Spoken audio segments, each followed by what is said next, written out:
শেষ শেষ। কালকে এই একটু পরে মারা যাবো, কালকে এই মুহূর্তে একদিন, পরের দিন 2 দিন, পরের দিন 3 দিন। বিশ্বাস করেন 3 দিন পরে আপনারা যার যার মতো কাজ শুরু করবেন।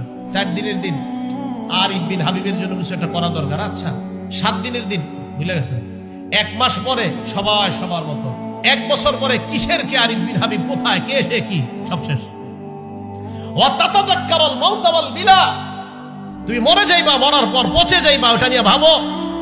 এটাই তো সত্যি কথা। আমি আপনি মারা যাওয়ার পর আমার সন্তানাদি, আমার আত্মীয় স্বজন আমাদেরকে দাফন করে দিবে। দাফন করে দেওয়ার পর একটু বলবে এই সে ভালো ছিল, সেই ছিল, সেই ছিল। 2 দিন 3 দিন আস্তে আস্তে সবাই সবার মতো চলবে। আপনার বাড়ি গাড়ি সব রয়ে গেল। এটা নিয়ে ভাবেন যে আমি যা কামাই করেছি, যা উপার্জন করেছি, সব রয়ে গেল, আমি কবরে চলে গেলাম। ভাইও আজকে থেকে ভাবেন, আজকে রাতে মাথাটা বালিশে লাগান, একটু সময়ের জন্য ল্যাপটা মুড়ি দেন, কম্বলটা মুড়ি দিয়ে চোখটা খোলেন, দেখবেন আপনি অন্ধকার, কিছু দেখা যায় না।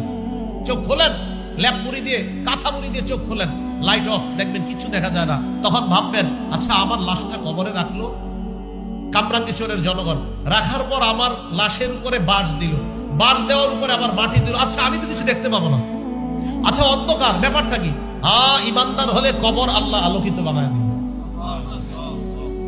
ভাই কথাগুলা ভাবেন। নবীজি বললেন আল্লাহকে লজ্জা পাওয়ার 3 নম্বর অর্থ ওয়াতাযাক্কারুল মাউত ওয়াল বিলা, তুমি মারা যাইবা এটা চিন্তা করো, পচে যাইবা চিন্তা করো।